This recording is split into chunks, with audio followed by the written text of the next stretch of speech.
जय हिंद साथियों, आप सभी का स्वागत है आपके अपने इस यूट्यूब चैनल वीनस क्लासेस पर। आज की इस वीडियो में हम लोग देखेंगे साथियों करंट अफेयर के बहुत ही बेहतरीन प्रश्न। साथियों, यदि आप railway, NTPC and group D की तैयारी सभी विषयों की चैप्टर वाइज एकदम बेसिक से करना चाहते हैं तो हमारे यूट्यूब चैनल को सब्सक्राइब कर लें। तो देखिए साथियों, आज की वीडियो में करंट अफेयर के बहुत ही बेहतरीन प्रश्नों का अध्ययन करेंगे। पहला प्रश्न देखिए साथियों, क्या कहता है इसरो इसरो द्वारा हाल ही में लॉन्च स्पेस डेक्स मिशन के संदर्भ में निम्नलिखित कथनों पर विचार कीजिए। पहला कथन देखिए, PSLV-C50 के जरिए दो यांत्रिक्ष यान चेंजर SDX-01 और टारगेट HG-X02 भेजे गए हैं। साथियों भेजे गए।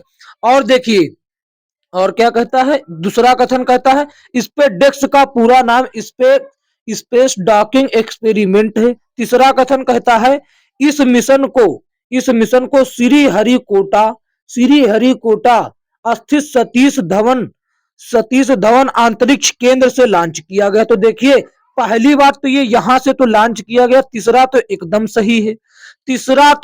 सही है साथियों। और दूसरा भी सही है, इसका पूरा नाम होता है स्पेस डॉकिंग एक्सपेरिमेंट। ये जो बात करें यहां पर दिया गया है PSLV PSLV PSLV PSLV C60 के जरिए साथियों लॉन्च किए गए, C50 के जरिए नहीं। तो इस तरीके से पहला कथन गलत हो जाता है और कथन 2 और 3 सही हो जाते हैं। यहां पर देखिए कथन दिए होंगे तो आपको क्या लगाना था, आपको लगा देना है ऐसे कि 2 और 3 कथन जो है एकदम सही हो जाएंगे। ऑप्शन सी सही जवाब होगा। देखते हैं अगला प्रश्न। अगला प्रश्न ये रहा साथियों, क्या कहता है कि पूर्व फुटबॉल खिलाड़ी मिखाइल केवेलसाविली ने निम्न में से किस देश के राष्ट्रपति निर्वाचित हुए हैं? कौन? फुटबॉल खिलाड़ी मिखाइल केवेलिस जो हैं किस देश के राष्ट्रपति निर्वाचित हुए? जॉर्जिया के, लताविया के, आर्मेनिया के, मोल्दोवा के। तो कहां के हुए हैं? ये जॉर्जिया के हुए। तो ऑप्शन ए क्या होगा? सही जवाब होगा। जॉर्जिया देश के राष्ट्रपति निर्वाचित हुए हैं। देखते हैं अगला प्रश्न। अगला प्रश्न ये रहा, क्या कहता है कि पैंगोंग झील के तट पर निम्नलिखित में से किस व्यक्तित्व की प्रतिमा का अनावरण हाल ही में किया गया है? यह प्रश्न हम पहले भी आपको पढ़ा चुके हैं। छत्रपति शिवाजी, सरदार वल्लभ भाई पटेल, KM करियप्पा, गौतम बुद्ध। तो साथियों पैंगोंग झील के तट पर छत्रपति शिवाजी की साथियों प्रतिमा का अनावरण किया गया है, जो साथियों मराठा योद्धा थे। क्या थे? मराठा योद्धा था। ये किसी परिचय के मोहताज नहीं, मराठा योद्धा थे, आप सभी लोग जानते हैं। और साथियों ये पैंगोंग झील जो है ये दुनिया की सबसे ऊंची खारे पानी की झील है। दुनिया की सबसे ऊंची खारे पानी की झील है, याद रखेंगे। देखते हैं अगला प्रश्न। अगला प्रश्न देखिए ये रहा, क्या कहता है पियरे साल्वेन फिलिओजेट जिनका हाल ही में निधन हो गया, ये कौन थे? स्वीडिश भारतीय मनोविज्ञानी, इतालवी और भारतीय आयुर्वेदाचार्य, स्पेनिश और भारतीय योग गुरु, फ्रांसीसी भारतीय संस्कृत विद्वान। तो ये कौन थे साथियों? ये कौन थे? आप सभी लोग जानते हैं ये फ्रांसीसी भारतीय संस्कृत विज्ञान थे, फ्रांसीसी भारतीय संस्कृत विद्वान थे। साथियों फ्रांसीसी संस्कृत विद्वान, इनको साथियों पद्मश्री पुरस्कार से सम्मानित किया जा चुका है और इनकी उम्र साथियों 89 वर्ष की हो गई थी। इस बार इनका निधन हो गया। देखते हैं अगला प्रश्न। इन्हें प्राचीन ग्रंथों की व्याख्या के लिए जाना जाता है। देखते हैं अगला प्रश्न। अगला प्रश्न ये रहा साथियों, क्या कहता है अमेरिका में हाल ही में नोरो वायरस का प्रकोप बढ़ा है। यह वायरस सर्वाधिक असर डालता है कहां पर? गुर्दों पर, यकृत पर, आंतों पर, हृदय पर। तो कहां डालता है साथियों, आप बताएं। तो देखिए ये डालता है आंतों पर। कहां डालता है? ये डालता है साथियों आंतों पर। तो देखिए हाल ही में अमेरिका में नोरो वायरस, कौन सा? नोरो वायरस साथियों का प्रकोप बढ़ा है, यह साथियों आंतों पर सूजन से संबंधित है। नोरो वायरस जैसे साथियों तौर पर क्या करता है, उल्टी उल्टी आने लगती है, और साथियों ऐंठन, पेट में क्या होने लगता है, पेट में होता है ऐंठन, और साथियों दस्त, दस्त का कारण बनता है। दस्त का कारण बनता है साथियों कौन, ये नोरो वायरस। ये नोरो वायरस उल्टी, ऐंठन और दस्त का कारण बनता है और आंत में सूजन डाल देता है। देखते हैं अगला प्रश्न। अगला प्रश्न देखिए, ये साथियों क्या कहता है, ये भी साथियों बहुत बेहतरीन प्रश्न है। कहता है केंद्र सरकार ने हाल ही में innovation fund for innovation and technology यानी कि FIAT की घोषणा की है। यह किससे संबंधित है, न्यूनतम समर्थन मूल्य यानी कि MSP से, फसल बीमा से, भू सर्वेक्षण से, उपयुक्त सभी से। तो ये साथियों संबंधित है फसल बीमा से। किससे, फसल बीमा से ये संबंधित है। साथियों देखिए, फसल बीमा योजनाओं के कार्यान्वयन में प्रौद्योगिकी यानी कि टेक्नोलॉजी को बढ़ावा देने के लिए केंद्र सरकार ने नवाचार और तकनीक के लिए साथियों 824.77 करोड़ रुपए निवेश किए हैं। साथियों देखते हैं अगला प्रश्न। अगला प्रश्न ये रहा, क्या कहता है, ये भी बहुत ही बेहतरीन प्रश्न। कहता है भारत के रक्षा मंत्रालय ने 2025 जो वर्ष 2025 है इसको किस रूप में घोषित किया, कि 2000 वर्ष जो 2025 है इसको किस रूप में घोषित किया। ये रक्षा आत्मनिर्भरता वर्ष है, रक्षा निर्यात वर्ष है, रक्षा सुधार वर्ष है, रक्षा नवाचार वर्ष है। तो ये साथियों किस रूप में घोषित किया गया, ये घोषित किया गया रक्षा सुधार वर्ष के रूप में घोषित किया गया। ऑप्शन सी सही जवाब होगा। देखते हैं अगला प्रश्न। अगला प्रश्न ये रहा साथियों, क्या कहता है, कहता है हाल ही में जारी dynamic dynamic ground water resource assignment report 2024 के संदर्भ में निम्नलिखित कथनों पर विचार कीजिए। तो देखिए पहला कथन क्या कहता, कुल देश में वार्षिक भूजल पुनर्भरण 446.90 BCM और सभी उपयोगों के लिए वार्षिक भूजल 395.64 BCM। तो ये गलत हो जाता है साथियों, ये क्या होता है, ये हो जाता है गलत। जबकि साथियों वार्षिक भूजल क्या होता है, वार्षिक भूजल होता है 446.90 BCM, billion cubic metre. BCM का मतलब क्या होता है, बिलियन क्यूबिक मीटर। साथियों तो जो कथन ए है ये सही जवाब होगा। क्या, कथन ए सही जवाब होगा। आपको इसके अनुसार देना था, केवल कथन एक सही है। तो यहां देखिए उपयुक्त कथनों में से कौन सा है, कौन से कथन सही, तो केवल एक कथन सही, ऐसे आपको उत्तर देना होगा यदि आपसे बनता है ये प्रश्न। देखते हैं अगला। अगला ये रहा, क्या कहता है, कहता है देखिए, कहता है कि वार्षिक भूजल गुणवत्ता रिपोर्ट 2024 के अनुसार भारत में कौन सा कैटायन यानी कि धनायन सबसे अधिक प्राप्त हुआ है, पोटेशियम, कैल्शियम, सोडियम, मैग्नीशियम। तो साथियों प्राप्त हुआ है कैल्शियम। क्या प्राप्त हुआ है, कैल्शियम प्राप्त हुआ है। तो देखिए जल शक्ति मंत्री, जल शक्ति मंत्री कौन है यह भी आपको पता होना चाहिए। जल शक्ति मंत्री, जल शक्ति मंत्री सी आर पाटिल। कौन, CR पाटिल ने भैया 31 दिसंबर 2024 को वार्षिक भूजल गुणवत्ता रिपोर्ट जारी की, 2024 जारी की है, जिसके अनुसार साथियों कैल्शियम जो है ये सबसे अधिक मात्रा में प्राप्त हुआ है। देखते हैं अगला प्रश्न।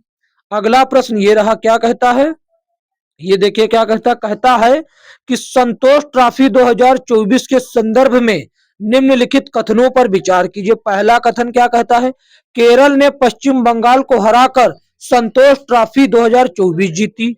दूसरा कथन कहता है कि संतोष ट्रॉफी 2024 का फाइनल गाची बोवली स्टेडियम में खेला गया। तो देखिए उपयुक्त कथन में से कौन सा या कौन से कथन सही है ये आपको बता। तो देखिए सबसे पहली बात तो केरल जो है जीता नहीं, ये हो गया गलत। जीता है पश्चिम बंगाल, वेस्ट बंगाल ने साथियों, वेस्ट बंगाल ने केरल को साथियों हराकर, केरल को हराकर किसको? केरल को हराकर ट्रॉफी अपने नाम की। तो देखिए संतोष ट्रॉफी 2024-25 के 78वें संस्करण में, ये कौन सा संस्करण था? ये 78वां संस्करण था। ये 78वां संस्करण था। फाइनल मैच कब हुआ? फाइनल मैच 31 दिसंबर 2024 को, 31 दिसंबर 2024 को हुआ। ठीक, इसमें कोई वो नहीं। ये साथियों हैदराबाद के गाची बोवली स्टेडियम में खेला गया। साथियों इसमें पश्चिम बंगाल ने यानी कि वेस्ट बंगाल ने साथियों किसको हराया? जो लगातार 7 बार का विजेता था, 7 बार का विजेता यानी कि केरल जो था साथियों, ये 7 बार का विजेता रहा था। पहले से 7 बार का विजेता था, लेकिन वेस्ट बंगाल ने की बार इसको हरा दिया और 33वीं बार अपने संतोष ट्रॉफी जीत ली। कौन? पश्चिम बंगाल ने 33वीं बार ट्रॉफी जीती। तो भैया केवल कौन सा कथन सही है? कथन केवल 2 सही है। देखते हैं अगला प्रश्न। अगला प्रश्न ये रहा, क्या कहता है? कहता है कि देखिए ये भी प्रश्न सही है। कहता हाल ही में खेले गए विश्व शतरंज चैंपियनशिप 2024 में से किस भारतीय खिलाड़ी ने पदक पदक यहाँ पर पदका लिखा तो पदक होगा यहाँ पर, ये देखिए मिटा दीजिए इसको, पदक जीता? आर वैशाली, डी गुकेश, के कोनेरू हम्पी, रमेश प्रज्ञानंद यानी कि आर प्रज्ञानंद। तो किसने जीता? ये सभी साथियों बेहतरीन शतरंज के खिलाड़ी हैं ये सभी, लेकिन साथियों ब्लिट्ज शतरंज चैंपियनशिप में किसने? आर वैशाली ने भैया पदक जीता है। और कौन सा पदक जीता है ये भी आपको पता होना चाहिए साथियों। इन्होंने जीता है कांस्य पदक। कौन सा? कांस्य पदक जीता है। तो देखिए कब और कहां हुआ ये साथियों हुआ? ये जो गेम हुआ 30 और 31 दिसंबर को, 30 से 31 दिसंबर को, 30 से 31 दिसंबर 2024 को। ठीक, 2024 को न्यूयॉर्क में हुआ। न्यूयॉर्क में हुआ, ये बात याद रखेंगे, न्यूयॉर्क में हुआ। ठीक, ये तो बात याद है, न्यूयॉर्क में हुआ। और साथियों इसमें कांस्य पदक जीता किसने? आर वैशाली ने भैया कांस्य पदक जीता। कांस्य पदक जीता, ये भी याद रखेंगे, कांस्य पदक जीता। तो साथियों ऑप्शन ए सही जवाब होता। और बात करें डी गुकेश की, ये साथियों सबसे कम उम्र के विश्व के शतरंज खिलाड़ी बन गए, लेकिन इससे भी कम के अनीश सरकार हैं। अनीश सरकार है इससे कम की। जब जब साथियों अनीश सरकार का जिक्र ना होता है तो डी गुकेश को लगाया जाता है। देखते हैं अगला प्रश्न। अगला प्रश्न देखिए साथियों ये रहा, क्या कहता है? कहता है कि निम्नलिखित में से किसे या फिर किन्हें मेजर ध्यानचंद खेल रत्न पुरस्कार 2024 से सम्मानित किया गया है। 2024 से सम्मानित किया गया। मनु भाकर को, हरमनप्रीत सिंह को, ये कौर नहीं है, क्रिकेट वाली नहीं है, डी गुकेश को, प्रवीण कुमार को। तो यहां पर देखिए ऐसे ऑप्शन दिए गए हैं। कैसे दिए गए? ये रहा, ऐसे ऑप्शन दिए गए कथन वाइज। कहता है कि केवल तीन को, 2 और 3 को, 1 2 3 को, 1 2 3 4 को। तो साथियों इन सभी को जो है मेजर ध्यानचंद खेल रत्न पुरस्कार दिया गया इन चारों को। तो देखिए ये मनु भाकर जो है, मनु भाकर का संबंध किससे है? मनु भाकर का संबंध किससे है? ये साथियों निशानेबाजी यानी कि शूटर से है, निशानेबाजी से है। ये निशानेबाज है। ठीक, ये निशानेबाज हैं, ये निशानेबाज। और हरमनप्रीत सिंह क्या है? ये हॉकी की खिलाड़ी है। ये किसकी? ये हॉकी की खिलाड़ी हैं। और डी गुकेश क्या है? ये शतरंज के खिलाड़ी हैं। ये शतरंज के खिलाड़ी हैं, शतरंज के खिलाड़ी हैं। और प्रवीण कुमार किससे हैं? ये पैरा एथलेटिक्स के हैं, पैरा एथलेटिक्स से संबंधित हैं, पैरा एथलेटिक्स। ठीक, पैरा एथलेटिक्स हो जाएगा, ये इससे संबंधित है। तो साथियों देखते हैं अगला प्रश्न। सारी जानकारी हम आपको बता दी है। अब ये भी बता देते हैं कि इनको मेजर ध्यानचंद पुरस्कार कब दिया गया। ये साथियों 2 जनवरी 2024 को दिया गया। याद रखिएगा आरपीएफ के एग्जाम में ये 2024 का ही करंट अफेयर आएगा। समझ गए साथियों? देखते हैं अगला। अगला देखिए ये रहा, क्या कहता है, कहता है कि भैया भारत में हाल ही में किस राज्य में पहली बार तटीय और बेडर पक्षियों की गणना आयोजित की गई? तमिलनाडु, गुजरात, ओडिशा, केरल। तो कहां पर भैया बेडर पक्षियों की गणना की गई, तटीय और बेडर? तो ये साथियों गुजरात राज्य में की गई। कहां पे? गुजरात राज्य में की गई। कहां की गई साथियों? ये की गई marine national park, marine national park में की गई। Marine national park, marine national park, या फिर इसी नाम का साथियों यहाँ पर क्या है, अभ्यारण्य भी है। इसी पार्क भी है और इसी नाम का अभ्यारण्य भी है, ये भी हो सकता है, अभ्यारण्य और पार्क में भी। तो साथियों देखिए, जो ये वन्य जीव अभ्यारण्य है, अभ्यारण्य की स्थापना 1980 में की गई। अभ्यारण्य की स्थापना 1980 में की गई, जबकि पार्क की स्थापना, पार्क की स्थापना, पार्क की स्थापना 2 साल बाद यानी कि 1982 को की गई। 1982 को, ये बात याद रखेंगे। यहाँ पर साथियों तटीय और वेडर पक्षियों की गणना आयोजित की गई है और यह साथियों जो पार्क है गुजरात के कच्छ जिले में स्थित है। देखते हैं अगला प्रश्न। अगला प्रश्न ये रहा, क्या कहता है, कहता है कि निम्नलिखित में से किसे द्रोणाचार्य पुरस्कार नियमित श्रेणी 2024 से सम्मानित किया गया? तो क्या कहता है, सुभाष, सुभाष राणा, श्री सुभाष राणा, सुश्री दीपाली देश पांडे, श्री संदीप सांगवान। तो साथियों आप लोग जानते हैं कि ये जो क्या कहते हैं कि वो कौन सा, उसका बाद द्रोणाचार्य, द्रोणाचार्य पुरस्कार किसको दिया जाता? द्रोणाचार्य पुरस्कार जो है ये कोच लोगों को दिया जाता है, कोच को जो खेल सिखाते हैं साथियों, खेल सिखाते हैं, ये कोच को दिया जाने वाला देश का सर्वश्रेष्ठ भैया पुरस्कार या सम्मान है। तो ये साथियों सुभाष राणा को भी दिया गया, सुश्री देश दीपाली देश पांडे को भी दिया गया और श्री संदीप भागवान को भी दिया गया। तो 1 2 3 हो जाएंगे, इन तीनों को दिया गया है साथियों। देखते हैं अगले, नियमित, और नियमित का मतलब क्या होता है, नियमित और आजीवन। नियमित का मतलब होता है आजीवन या फिर नियमित रूप से, कि दो तरीके से दिया जाता है, नियमित और आजीवन। इनको दिया गया है नियमित। देखिए नियमित पुरस्कार दिया गया है, आजीवन नहीं दिया गया है, दो टाइप का होता है।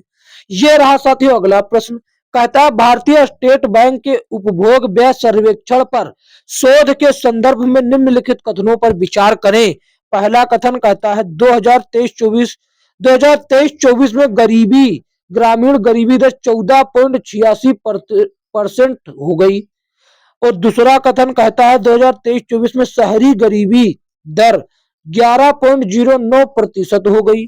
उपयुक्त में से कौन सा कथन सत्य है ये आपको बतलाना है। तो देखिए साथियों कौन सा कथन सत्य है। कथन एक, यह भी नहीं सत्य है, यह भी नहीं सत्य है। तो आप कहेंगे साथियों आप किस तरीके से कह रहे हैं कि यह सत्य नहीं है, आप किस तरीके से कह सकते हैं कि सत्य नहीं, अभी हम बताते हैं। और ये भी कथन सत्य नहीं है। तो इस प्रकार हमारा उत्तर हो जाता है ना तो 1 और ना तो 2। तो देखिए बताते हैं, देखिए क्या कहता है, कहता है 2011, 2011 में, 2011, अब आप कहेंगे 2011-12 जो बता रहे हैं सुनिए तो पहले। 2011-12 में ग्रामीण गरीबी दर, ग्रामीण गरीबी दर, ग्रामीण ग्रामीण गरीबी दर कितनी थी भैया? ग्रामीण गरीबी दर थी 4 पॉइंट, सॉरी थी 25 पॉइंट लगभग 7% थी। ठीक, ये 7% थी। जो वित्तीय वर्ष 2023-24 में, जो वित्तीय वर्ष 2023 और 24 में कितनी बची है, कितनी ये साथियों घटकर हो गई 4.86, 4.86 हो गई। तो क्या है 2023-24 में ग्रामीण दर 4.86? नहीं, इसीलिए यह कथन गलत हो जाता है। और बात करें साथियों शहरी ग्रामीण दर की, यह साथियों शहरी ग्रामीण दर 2011-12 में थी साथियों कितनी? 13.7%। और जो घटकर कितनी हो गई है, घटकर हो गई 4.09, 4.09। क्या यहाँ पर दिया गया 4.09? नहीं, यहाँ पर 11 पॉइंट दिया गया, इसीलिए यह भी गलत हो जाता है। देखते हैं अगला प्रश्न। अगला प्रश्न ये रहा, क्या कहता है कि भारत कहता है देखिए, भारत सरकार ने थोक मूल्य सूचकांक यानी कि बीपीआई के आधार पर वर्ष को संशोधित करने के लिए एक कार्य समूह का गठन किया। इस कार्य समूह के अध्यक्ष कौन है? रमेश चंद्र, एनके सिंह, शक्ति कांता दास, अरविंद पनगड़िया। तो आप जानते हैं कि ये साथियों शशि कांता दास और अरविंद पनगड़िया हो ही नहीं सकते। आप कहेंगे क्यों नहीं हो सकते? ये आप जानते हैं कि ये अलग पद पर कार्य कर रहे हैं। तो देखिए साथियों, ये कौन फिर नियुक्त किए गए हैं? अध्यक्ष कौन है? ये है साथियों रमेश चंद्र। तो देखिए, भारत सरकार ने थोक मूल्य सूचकांक के आधार पर वर्ष को संशोधित करने और मौजूदा बीपीआई उत्पादन सूचकांक के संक्रमण रोड मैप तैयार करने के लिए एक समूह का गठन किया है। 2011 और 12 में इसे 2023-24 में बदला गया। इसके नेतृत्व प्रोफेसर रमेश चंद्र करेंगे। इसके अन्य 16 सदस्य भी हैं। साथियों, अन्य 16 सदस्य भी हैं। देखते हैं अगला। अगला ये रहा साथियों, क्या कहता है?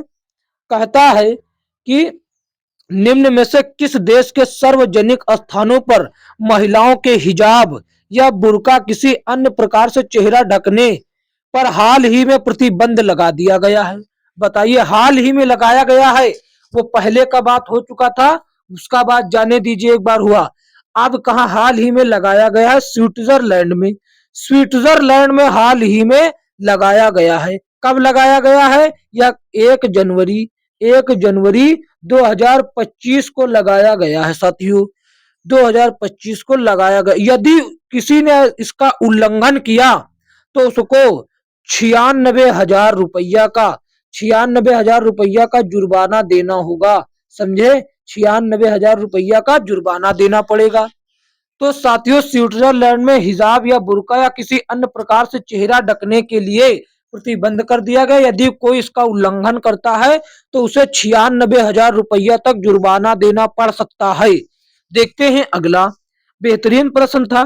कहता है किस संस्थान ने, यह भी कोई कम बेहतरीन प्रश्न नहीं, अच्छा खासा प्रश्न है जो पूछा जा सकता। कहता किस संस्थान के शोधकर्ताओं ने हाल ही में ऐसे बैक्टीरिया की पहचान की जो मिट्टी में मौजूद जहरीले प्रदूषकों को कम करता है। यहाँ पर प्रदूषकों को कम करता है और सहायक पोषक तत्व पैदा कर सकते हैं। IIT Bombay, IIT Guwahati, Madras, IIT Delhi. तो साथियों, कहाँ के शोधकर्ताओं ने ऐसा किया? आईआईटी बम्बई या बॉम्बे। ये साथियों, आईआईटी बॉम्बे के शोधकर्ताओं ने बैक्टीरिया की पहचान की जो मिट्टी में मौजूद जहरीले प्रदूषकों को खत्म कर सकता है और साथियों सहायक पोषक तत्व पैदा कर सकता है। और इसमें साथियों जैसे कि गेहूं,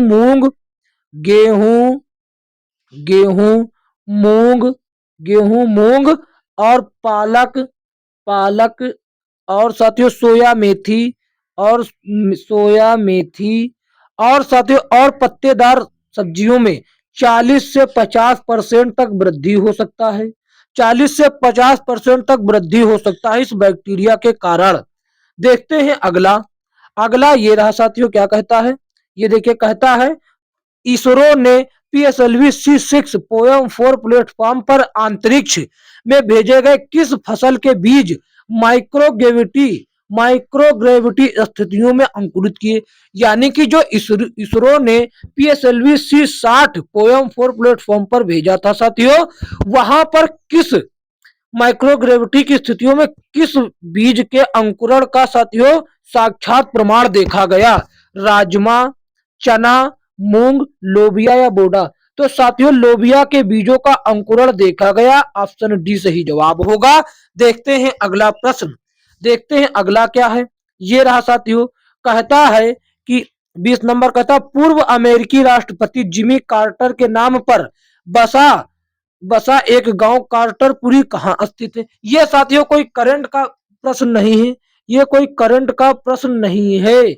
ये तो साथियों जीके जीएस की श्रेणी में आना चाहिए था, लेकिन जब आ गया है तो बता देते हैं। ये साथियों कहां पर है? ये है साथियों हरियाणा के किस जिले में है? बताइए भैया। हरियाणा के गुड़गांव जिले में है। हरियाणा के गुड़गांव जिले में लगता है कार्टरपुरी। ये साथियों पूर्व अमेरिकी राष्ट्रपति जिमी कार्टर के नाम पर बसा हुआ है। ऑप्शन बी सही जवाब होगा। देखते हैं अगला प्रश्न। अगला प्रश्न तो साथियों अब नहीं है। साथियों यदि यह वीडियो अच्छा लगा तो इसको एक लाइक करें प्यारा सा, और अपने दोस्तों में शेयर करें। कमेंट करके हमें जरूर बताएं कि हम ये साथियों करंट अफेयर की क्लास जारी रखें या खत्म कर दें। और चैनल पर नए तो साथियों सब्सक्राइब करके नोटिफिकेशन बेल को ऑल पर क्लिक कर लें, ताकि आने वाली वीडियो का नोटिफिकेशन आप तक पहुंच सके। साथियों बात करें इसके पीडीएफ की, आपको इसका पीडीएफ इस वीडियो के नीचे डिस्क्रिप्शन में व्हाट्सएप ग्रुप का लिंक दिया गया होगा। किसका? व्हाट्सएप ग्रुप का लिंक दिया गया होगा। वहां पर आप ज्वाइन होकर इसका पीडीएफ प्राप्त कर सकते हैं, या डायरेक्ट पीडीएफ प्राप्त कर सकते हैं। साथियों डायरेक्ट लिंक दिया गया होगा, प्राप्त कर सकते हैं। साथियों बात करें व्हाट्सएप ग्रुप पे यदि आप ज्वाइन होते हैं तो 2025 की लेटेस्ट बुकों का पीडीएफ आपको एकदम फ्री मिल जाएगा। साथियों तो मिलेंगे किसी अन्य वीडियो में, तब तक के लिए जय हिंद जय भारत।